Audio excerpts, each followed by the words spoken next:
말씀을 우리가 보았고, 오늘은 이제 고린도 후서를 보는데, 제가 2주일 동안 열심히 이제 말씀을 틈틈이 보면서 A4 용지에다가 본문도 적고 또 해석도 적고 그래서 열심히 이제 필사를 하고요. 지난 수요일 날 저녁에 이제 오늘 설교를 작성하려고 딱 보니까 그 A4 용지가 다 없어져 버렸어요. 근데 고린도 전서까지는 있는데, 아니 오늘 설교가 고린도 후서가 없어졌어요. 그 똑같은 책상 위에 있는데. 그래서 하루 종일 뭐 학교에 가고 집에 가고 그냥 그 고린도 후서가 그냥 하늘로 올라가 버렸습니다. 그래서 너무 속상해가지고요. 이걸 어떡하나, 고린도 후서를 또 다시 전부 읽고 또 다시 시작해야 되나. 근데 그 최근에 제가 김창욱 지사님의 간증을 들었는데, 그분 성악가시잖아요. 방송인이고. 그분이 대학 시절 때 이제 교수님한테 레슨을 받는데, 이제 노래를 잘 불러보려고 막 이렇게도 하고 이렇게 하니까 교수님이 인상을 이렇게 찡그리시면서 그러시더래요. 노래는 들려주는 게 아니고 들리는 것이야. 보여주는 것이 아니고 보이는 것이야. 들리게 하려고 보여주려고. 그 생각이 떠올라요. 설교는 들려주는 게 아니고 들리는 것이다. 설교는 뭐 잘하고 보여주는 게 아니고 보여지는 것이다. 하나님께서 제 마음에 그런 마음을 주시더라고요. 제가 하나님께 은혜 받은 그대로 그 은혜를 나눌 때 보여지고 들려지는 것. 그래서 제가 하나님한테 회개하고 다시 보라는 거군요. 그래서 밤을 새가지고 고린도서를 1장부터 이제 마지막 장 13장까지 다시 이제 읽으면서 필기를 하고 이렇게 하는데, 제가 지난 2주 동안 그 말씀을 통해서 참 하나님께 받은 전혀 다른 또 새로운 것을 하나님께서 주셔서 오늘 여러분들에게 그 하나님의 말씀이 들려지고 보여지기를 바랍니다. 고린도전서에서 지난주죠. 바울 사도는 그 예수 그리스도 안에서 영에 속한 자들에 대해서 이야기했습니다. 근데 그 영에 속한 자임에도 불구하고 세상에 속한 자로 살아가는 그런 고린도 교회 성도들에게 그들의 믿음을 그 복음의 두 기둥이라고 그랬죠. 십자가와 그 십자가의 은혜, 거기에 그리고 부활, 거기에 확고히 세우고, 또 그들의 궁극적인 소망을 영원한 부활에 둘 것을 간절히 권면하는 그런 말씀을 우리가 보았습니다. 그리고 바로 이 복음의 두 기둥인 십자가와 부활의 신앙에 의해서 그들이 영적으로 성장하고, 그리고 영적인 성숙을 사랑으로 구현하고 실현하고 또 실천해야 됨을 고린도전서 명시하고 있었죠. 그런데도요, 우리가 이제 고린도 후서에 와서 11절에서 15절을 쭉 보면은 고린도 교회 내부에서는 여전히, 그죠, 복음에 저항하는 사람들이 있고요. 또 그 안에는 바울을 음모하는, 소위 다른 예수라고 이렇게 얘기하는데, 다른 예수를 전파하는, 그리고 자기를 그리스도의 사도로 가장하고 성도들을 속이는, 오히려 그런 거짓 사도들과 또 그들을 따르는 그런 무리들이 고린도 교회에 계속 이제 있었습니다. 우리가 잘 알다시피 바울 사도는 그 복음 전파와 고린도 교회를 위해서 뭐 가진 박해를 다 받으시고요, 고난과 그 죽음의 문턱에 이르는 그런 시련을 매번 겪었어요. 그럼에도 불구하고 6년이 지났는데도 고린도 교회는 성숙하지 못합니다. 그래서 그들의 모습에 실망도 하시고 또 아주 안타까운 마음으로 또 한 장의 고린도전서 말고 또 한 장의 편지를 보내는데요. 그 내용을 우리가 잘 알 수는 없어요. 그 유명한 바울의 눈물의 편지입니다. 고린도서에서 언급되고는 눈물의 편지죠. 고린도후서 2장 4절에 이렇게 말씀하시죠. 내가 너희들에게 대한 마음의 큰 눌림과, 매일 걱정하고 있으니까 눌림이에요. 그게 부담이에요.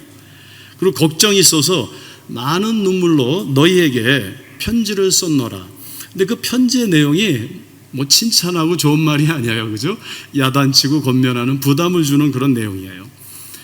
그런데 이는 너희로 근심하게 하려 한 것이 아니요 오직 내가 너희를 향하여 넘치는 사랑이 있음을 너희로 알게 하려 함이라. 정말 사랑하는 자식처럼 뜨끔한 말을 쓴 거죠. 그 눈물의 편지에.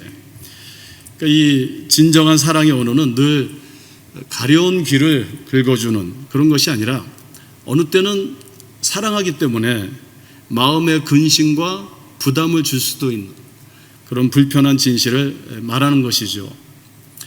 따라서 우리가 저와 여러분들이 그 어떤 말과 계획과 노력이 아무리 사랑으로부터 또 진실하고 선한 의도와 목적을 가졌을지라도 최선을 다했을지라도요, 그것이 듣는 사람으로 하여금 꼭 그 반응이 긍정적이고 또 좋은 결과만을 가지고 오는 것은 아니라는 것입니다. 바울 사도는 사랑으로 그들을 대했지만 그들의 반응은 부정적이었던 것이에요. 그래서 우리가 실망할 때가 있죠. 인생을 살다 보면은 내가 아내에게, 남편에게, 또 부모님에게, 자식에게, 교우들과 이웃과 일터 동역자들에게 내가 진심으로 사랑했는데 그들은 나를 미워하고요, 또 도와줬는데 배신하고요, 좋은 의도를 가졌는데 오해하고요, 또 잘 섬겼는데 무시하고요, 또 좋은 의도로 투자했는데 손해를 주고요, 노력했는데 실패하고, 선을 베풀었는데요 악으로 갚습니다. 고린도전서 4장 24절 그리고 25절을 쭉 보면 바울 사도는 고린도 성도들을 항상 자신의 자식으로 생각했죠. 자녀로. 그래서 그 성도들을 향해서 너희는 내가 그리스도 예수 안에서 내가 복음으로써 낳은 나의 자녀라, 이렇게. 그리고 나는 너희의 아버지다, 이렇게 고백하고 있어요. 또 오늘 이 고린도서 11장, 12장, 13장을 자세히 보면요, 이렇게 이야기하죠. 내가 좀 유치하고 부끄럽지만 너희를 위해서 내가 얼마나 수고하고 그리고 고난을 받았는지 좀 말하고 싶다. 사실 그런 말하기가 어려운 건데 얼마나 답답하셨으면 그렇겠어요. 내가 너희를 위해서 얼마나 고생했는데. 내 자녀들이 그런 말 별로 듣고 싶어 하지 않죠. 그렇지만 바울 사도가 이렇게 얘기하시죠. 원하건대 너희는 이 나의 좀 어리석은 것을 용납하라. 바울 사도가 그들을 이렇게 사랑하고 그들을 위해서 기도하고 섬기고 있는데요, 그들은 지금 거짓 선지자들을 따르고 있고 그들은 하나님의 말씀을 떠나서 살고 있는 것이에요. 그러면서 자신의 약함과 그동안 겪으신 가진 순환과 몸에 가시 같은 그 순환 당한 것을 이야기하시고요, 또 몸에 가시 같은 고질병을 앓고 있다는 것도 언급하시고요. 그러면서도요, 그렇게 고통을 받으면서도 13장 9절에 이렇게 결론 내리십니다. 우리가, 그러니까 자신이죠. 내가 약함으로 너희가 강한 것을 나는 기뻐한다. 자식을 사랑하는 아버지의 마음인 것이죠. 내가 십자가에 못 박힘으로 너희가 구원을 받은 것을 나는 기뻐한다. 그렇게 말씀하시는 하나님 아버지의 마음인 것 같습니다. 제 기억에 제가 이렇게 학창시절 때 우리 아버님 평생 목회하시고 94세 이제 소천하셨는데 이스라엘을 한 번도 안 가보셨어요. 그래서 제가 가실 수도 있는데 아버님 그 이스라엘을 좀 가시죠 그랬더니, 야, 그 돈이 있으면은 네가 가면 좋겠다. 그리고 저를 보내셨어요. 그게 부모의 마음이죠, 그죠? 내가 약해도 너희가 강한 거에 대해서 나는 기쁨을 갖는다. 오늘 본문인 고린도서 1장 6절에서 9절에 보면요, 이제 잠시 짧게 언급되지만 고린도 교회를 위한 그 바울 사도의 진심 어린 그 헌신과 희생이 어떤 것인가를 우리가 어느 정도 짐작할 수 있습니다. 이렇게 말씀하시죠. 우리가 환난을 겪는 것은 너희에게 위로와 구원을 받게 하려는 것입니다. 형제들아, 우리가 아시아에서 당한 환난을 너희가 모르기를 원하지 아니하노니 힘에 겹도록 심한 고난을 겪어서 살 소망까지 끊어지고 우리는 우리 자신이 사형 선고를 받은 사람처럼 살았다. 그렇게 고통 가운데 사셨어요. 그죠? 환난을 당하는데 힘에 겹도록, 그래서 소망까지 끊어지고, 그래 나는 그냥 죽은 사람이야, 사망 선고를 받은 사람처럼 그 고린도 교회 그들을 위해서, 복음을 위해서 하신 것이에요. 그리고 그렇게 고통 가운데 낳고 전심으로 희생하며 키웠는데요, 이 고린도 교회는 어떻게 반응했죠? 고린도서 12장 20절 21절에 그들 가운데 다툼과 시기와 분냉과 당짓는 것과 비방과 수군거림과 거만함과 혼란과 더러움과 음란함과 호색함이 있었음을 거기서 암시하고 있습니다. 더 나아가요, 바울의 복음을 바울이 개척한 교회고 복음을 거기에 심었는데요, 바울의 복음을 거절합니다. 그리고 그의 사도직을 인정하지 않아요. 너는 우리의 사도가 아니야. 너는 사도가 아니야. 목사가 아니야. 이렇게. 오히려 이단의 가르침과 거짓 사도들을 따르는 것이에요. 그런가 하면 고린도서 5장 13절에 보니까 바울이 이렇게 변증합니다. 그래, 우리가 만일 미쳤다면은, 내가 미쳤다면은 하나님을 위해서 미친 것이라 그래요. 이게 무엇을 의미하냐면은 아마 고린도 교회 그 신자 중에는요, 야, 저 바울은 그 신앙이 너무 광적인 사람이야. 미쳤어. 저 사람은 예수를 믿는 사람이 아니라 예수에 미친 사람이야. 그렇게 비난하는 자들도 있었던 것이에요. 얼마나 힘드시고 바울사도가 속상해하셨겠어요.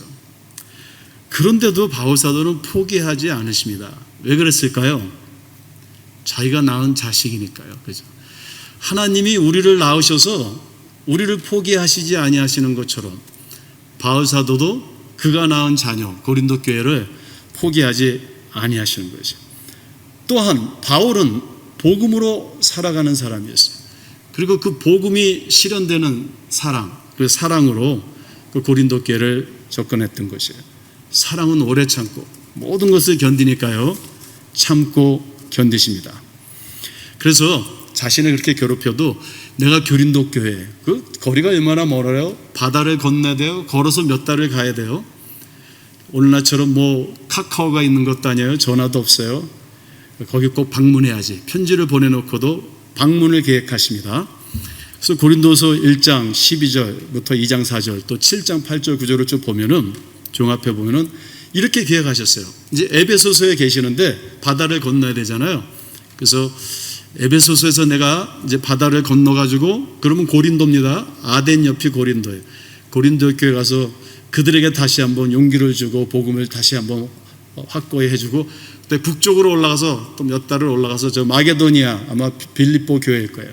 북쪽에 전에 개척하셨던 교회들을 다 방문하신 다음에 다시 거기서 이제 헌금을 걷어가지고 고린도 교회까지 와서 이제 고린도 교회 사람들의 후원을 받아가지고, 지금 예루살렘에 있는 교인들이 핍박받고 지금 거기 가난한 자들이 많은데 그 교회를 돕기 위해서 그러면은 고린도 교회 후원으로 유다로 가야 되겠다, 이렇게 계획을 하셨어요. 그럼 몇 번 방문하는 겁니까? 갈 때 한 번 방문하시고, 그 고린도 교회가 너무 귀하기 때문에 돌아오는 길에 한 번 더 방문하시려고 그랬어요. 그래서 2장 1절에 보니까 이제 2번 방문하시려고 이제 갔습니다. 갔는데 가자마자 고린도 교인들이 바울을 거절합니다.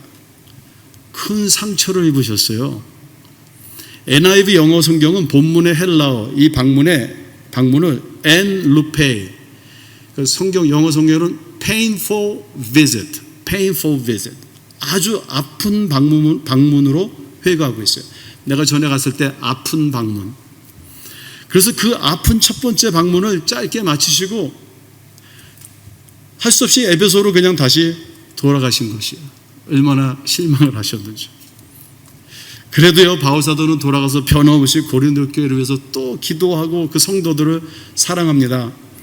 그리고 고린도 교회를 이제 세 번째, 그죠?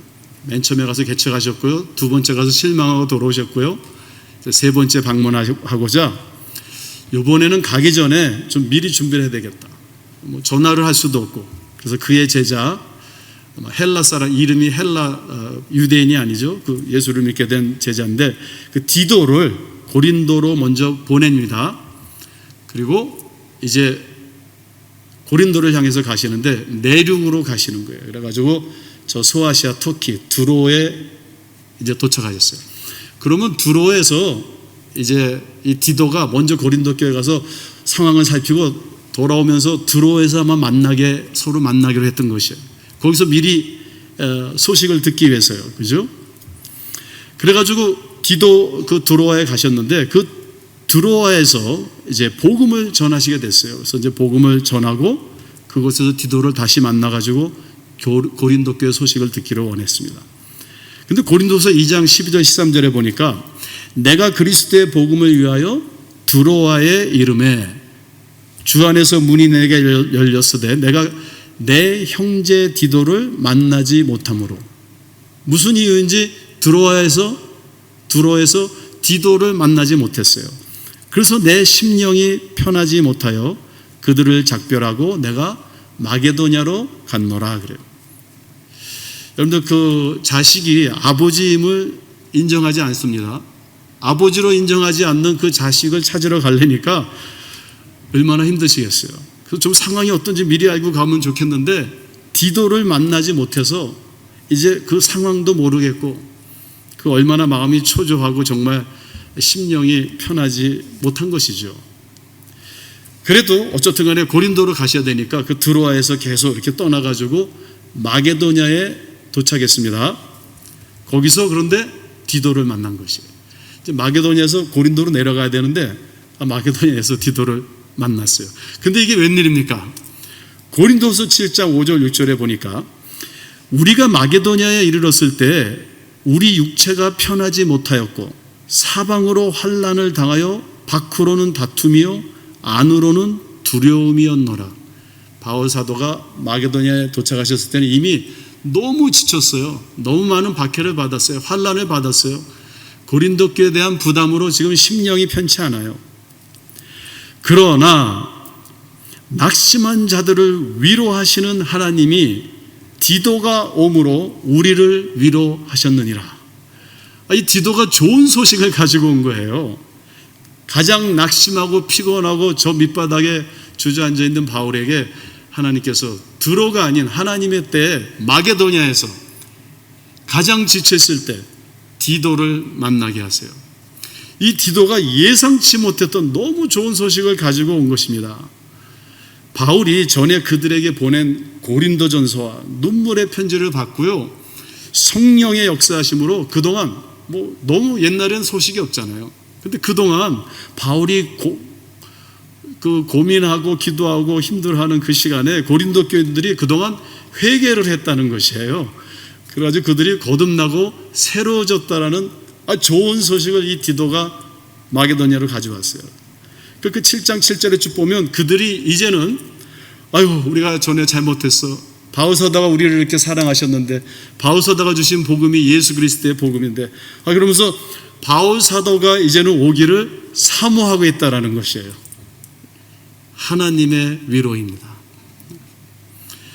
여러분들, 하나님의 계획과 우리의 계획은 다른 것 같아요. 하나님의 때와 우리의 때는 다른 것 같아요. 우리가 바라는 위로와 하나님이 주시는 위로는 다른 것 같아요. 고린도서 7장 8절 9절에 보니까 이제 이렇게 말씀하십니다. 그러므로 내가 편지로 너희를 근심하게 한 것을, 고린도전서 눈물의 편지, 그래서 야단치는 거잖아요. 야단이 아니죠. 권면하시는 거죠. 근데 그들은 듣기 싫어했고 그게 그들에게 부담으로 왔고 근심으로 온 것이죠. 그러니까 바울사도가 이렇게 말씀하셔요. 내가 편지로 너희를 근심하게 한 것을 후회했으나, 얼마나 사랑하는지 그런 편지를 보내시고도 또 이 사람들이 마음 상하지 않았을까 고민했다라는 거예요. 후회하셨다라는 거예요. 그런데 내가 이 디도의 소식을 듣고 보니까 지금은 후회하지 아니함은 그 편지가 너희로 잠시만 근심하게 한 줄을 알미라. 내가 지금은 기뻐함은 너희로 근심하게 한 까닭이 아니요 도리어 너희가 근심함으로 회개함에 이른 까닭이라. 바울사도가 너무 기쁜 거예요.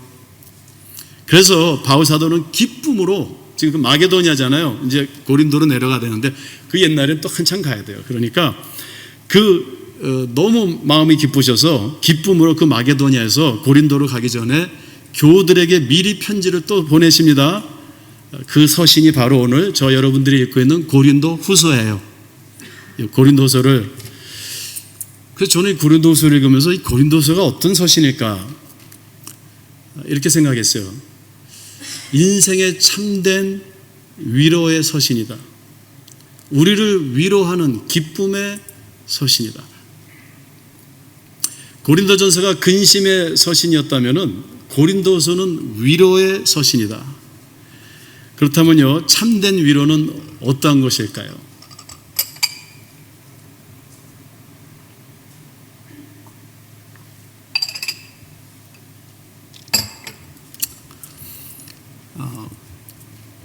우리는 위로받기를 원합니다. 그죠? 저도 위로받기를 원하고 인생을 살면서 위로는 우리에게 어떤 에너지를 주죠. 삶의 모티프를 줍니다. 근데 어떤 위로가 참된 위로일까요? 먼저 오늘 고린도서를 보니까 참된 위로는 세상에서 오는 위로가 아니고 하나님에게서 오는 위로입니다. 저는 저와 여러분들에게 하나님의 위로가 있기를 주님의 이름으로 축원드립니다. 우리 하나님은요, 위로의 주체이시고 주제이십니다. 오늘 본문 말씀 1장 3절 4절에서 바울 사도는 이렇게 고백합니다. 찬송하리로다. 그는 우리 주 예수 그리스도의 하나님이시요 자비의 아버지시요 모든 위로의 하나님이시며 우리의 모든 환난 중에서 우리를 위로하사 우리로 하여금 하나님께 받는 위로로서 모든 환난 중에 있는 자들을 능히 위로하게 하시는 이시로다. 이 말씀을 잘 보면요, 세상의 위로도 위로죠. 근데 그 위로를 받으면 어느 땐 도움이 되죠. 근데 그 위로로 또 실망도 될 수 있고요, 또 그 위로 받은 다음에 또 우쭐해지죠. 자, 그런데 여기 보세요. 바울은 이렇게 얘기하고 있어요. 환난 중에 일단 바울도 3층 세계를 왔다 갔다 하고 병든 자들을 고치고 하나님의 계시를 받는 바울에게도 환난이 있었다라는 거예요. 환난 중에 우리는 이 나그네 인생길을 살아가면서 누구나 환난 중에 살아갑니다. 크고 작은 인생이 환난이고 고난이에요.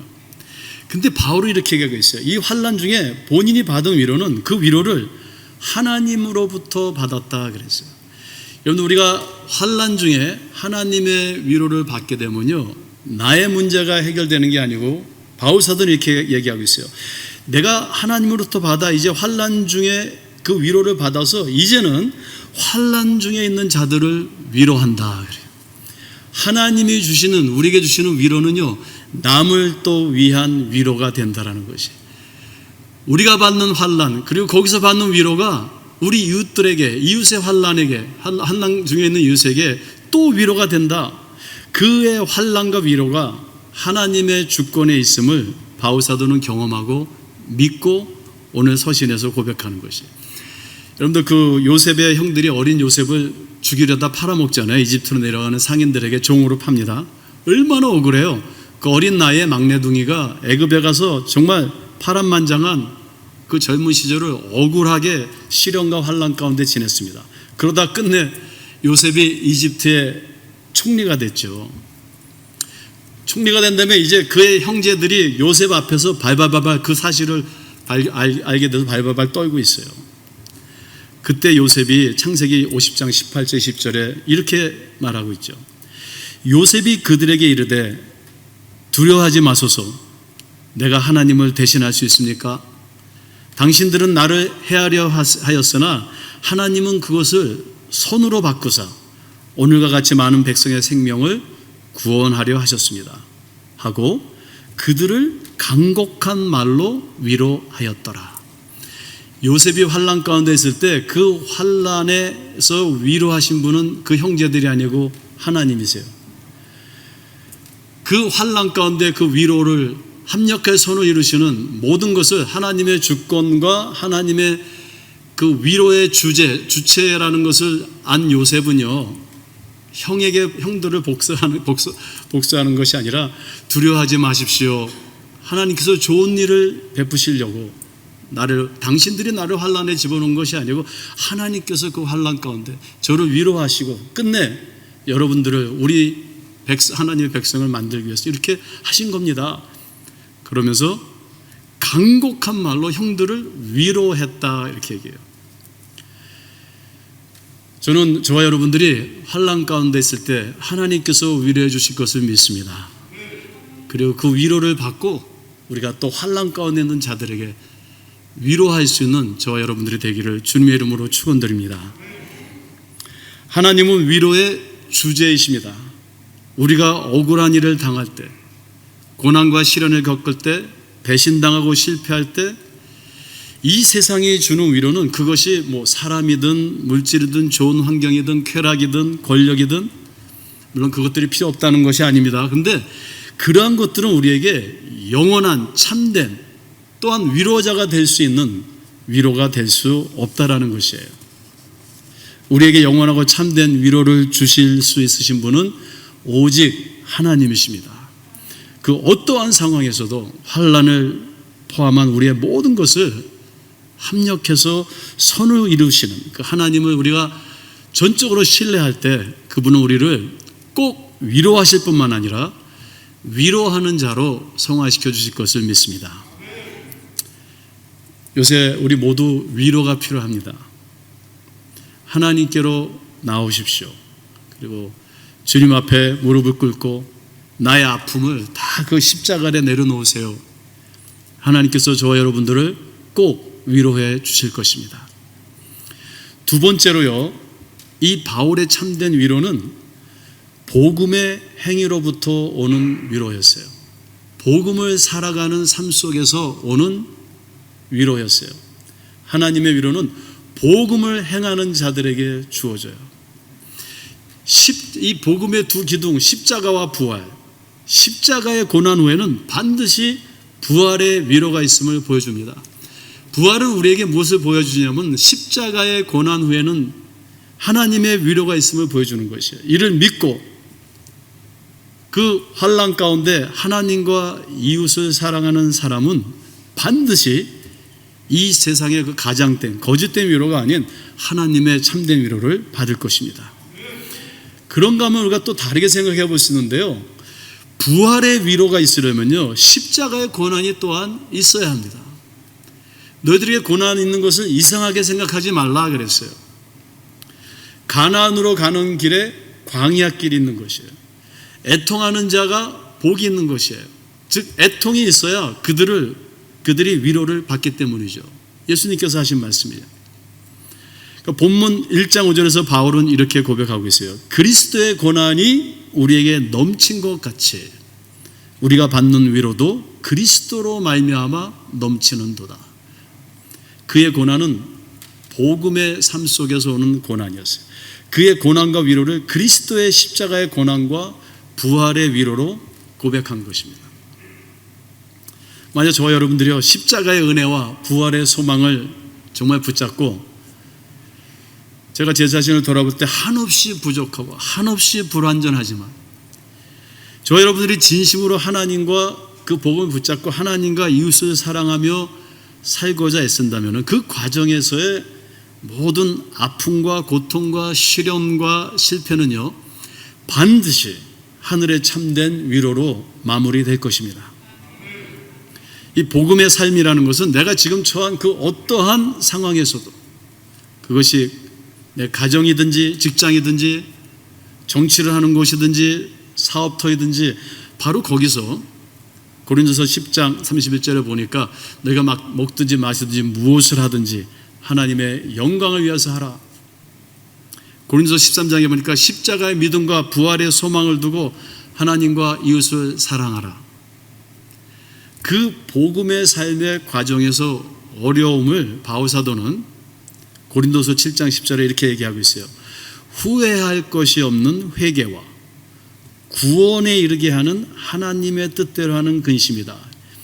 내가 하나님의 말씀대로 살려고 노력하는 가운데서 받는 모든 근심과 아픔은 그 고난은 후회할 것이 없는 회개와 구원에 이르게 하는 하나님의 뜻대로 하는 고난이다. 하나님의 뜻대로 하는 근심이다. 이렇게 얘기하고 있어요. 그러나 내 탐욕과 쾌락과 세상을 따라가는 삶으로부터 오는 어려움은요 사망을 이루는 세상의 근심이다. 바울 사도는 분명히 이 우리의 고난과 환난을 두 종류로 나누고 있어요. 복음의 삶을 살고자 하는 자들이 받는 고난과 그냥 세상의 쾌락을 따라가고자 하는 그 가정에서 받는 고난, 그건 사망에 이르는 고난이다. 거기에 하나님의 위로가 있을 수 없다. 이렇게 지금 이야기하고 있는 것이에요.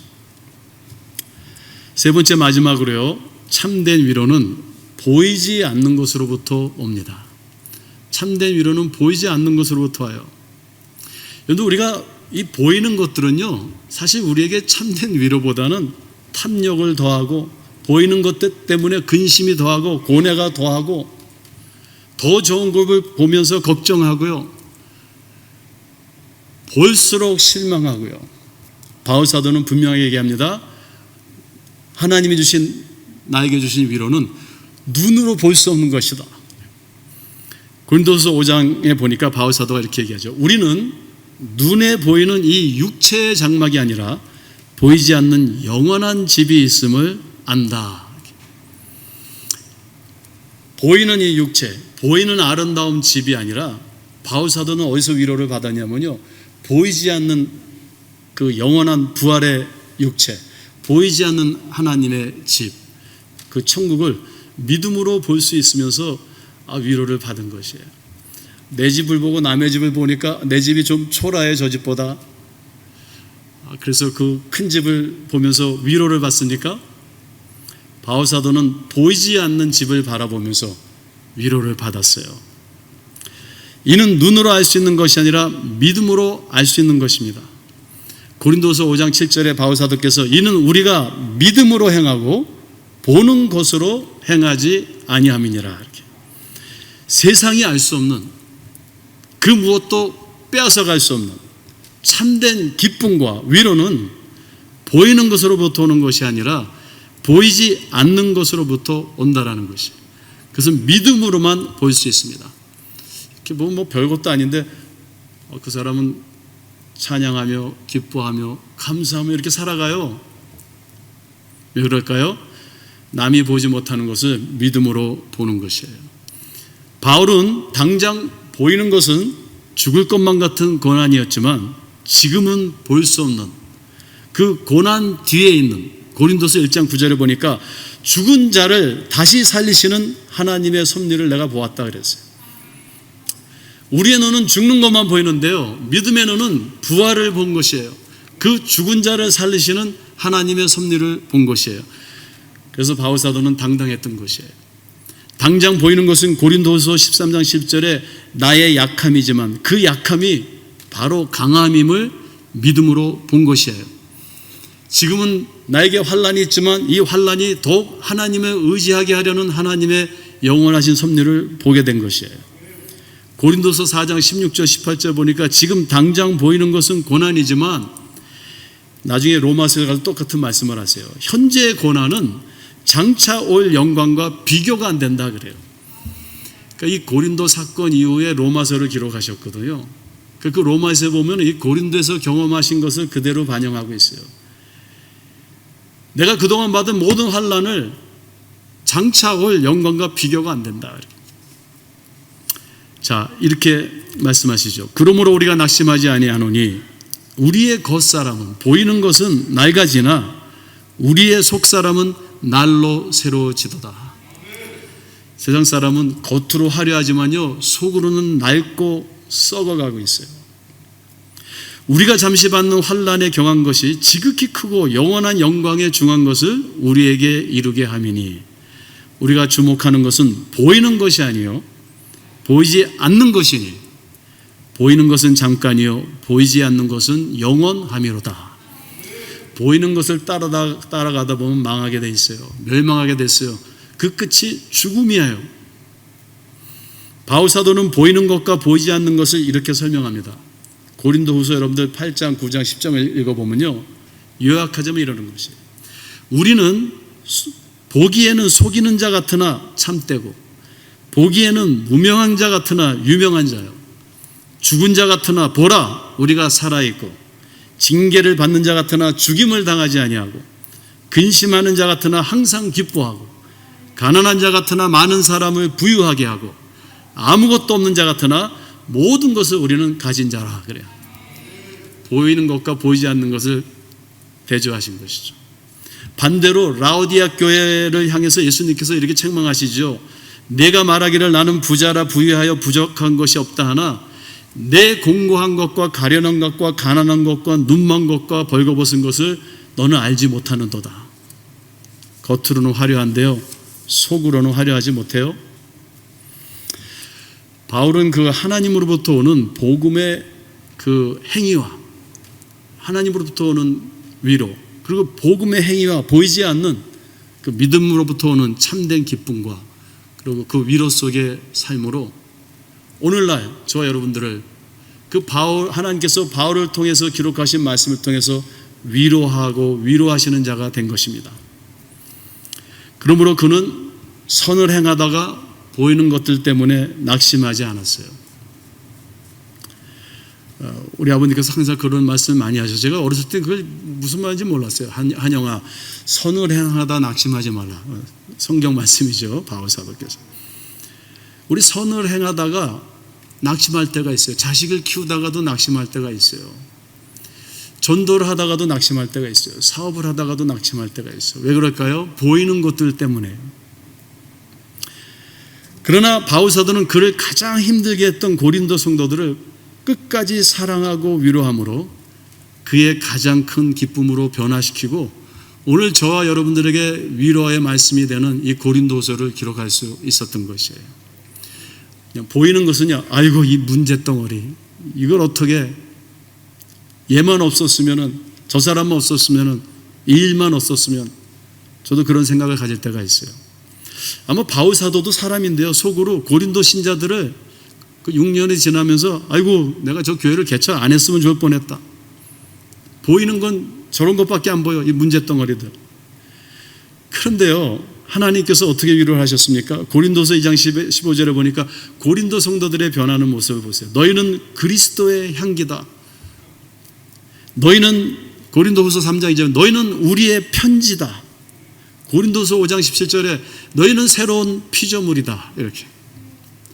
그리고 그 어린아이와 같이 이기적이며 영적 사춘기로 방황하던 그 고린도 성도들에게 이제 당당하게요, 바울 사도께서 고린도서를 보면요, 너무 당당하세요. 그 자신 복음의 사역에 고린도 교회가 기도와 섬김으로 동참하고 그리고 이미 시작된 하나님의 소명을 완성하라고 명하십니다. 여러분들 고린도서 8장, 9장, 2장은요 다 헌금에 대한 이야기예요. 왜 헌금에 대한 이야기가 여기 와 있을까요? 고린도 교회에게. 바울 사도는 자신을 위해서는요 고린도 교회에 절대로 그 어떠한 재정적인 부담을 안 주려고 장막을 생업으로 삼으셨죠. 만드는 것을. 근데 이제 그들에게, 영적으로 자란 그들에게 추상적이고 어떤 이기적인 어린아이의 믿음이 아니라 성숙한 영에 속한 사람으로 예루살렘의 교회를 돕는 그 일을 실제적으로 감당하고 그리고 완성하라고 당당하게 명하십니다. 그래서 고린도서 8장 10절 11절을 보니까 이 일에 관하여, 지금 예루살렘 교회를 위한 그 헌금에 관하여 나의 뜻을 알리노니 이 일은 너희에게 유익함이라. 너희가 1년 전에 고린도전서를 쓸 때, 그죠? 행하기를 먼저 시작할 뿐 아니라 그때 헌금을 가지고 왔었죠. 바울사도의 에베소까지. 그리고 그쳤어요. 이제는 그 하던 일을 성취할지니, complete, 완성해야 할지니 마음에 원하던 것과 같이 완성하되 있는 대로 하라. 그리고 고린도서 10장, 11장, 12장에서는요 그가 예수 그리스도의 참된 사도임을 당당하게 변증합니다. 내가 너희들의 사도다. 나는 예수님을 만난 사람이다. 나는 너희들에게 복음을 전할 수 있는 그 의무가 있고 책임이 있고 그 권위를 하나님으로부터 받았다. 이렇게 고린도 교우들을 축복하면서 그 서신을 마무리합니다. 마지막 절을 여러분들에게 읽어드리고 마치겠습니다. 고린도후서 13장 11절 12절 13절입니다. 마지막으로 말하노니 형제들아 기뻐하라. 온전하게 되며 위로를 받으며 마음을 같이하며 편안할지어다. 또 사랑과 평강의 하나님이 너희와 함께 계시리라. 거룩하게 서로 입맞춤으로 문안하라. 모든 성도가 너에게 문안하느니라. 주 예수 그리스도의 은혜와 하나님의 사랑과 성령의 교통하심이 너희 무리와 함께 있을지어다. 아멘. 이러한 주님의 위로와 하늘의 복이 우리 서북교회 성도님들에게 또 가정 위에 하시는 모든 일에 늘 충만하시기를 주님의 이름으로 기원드립니다. 잠시 기도하겠습니다.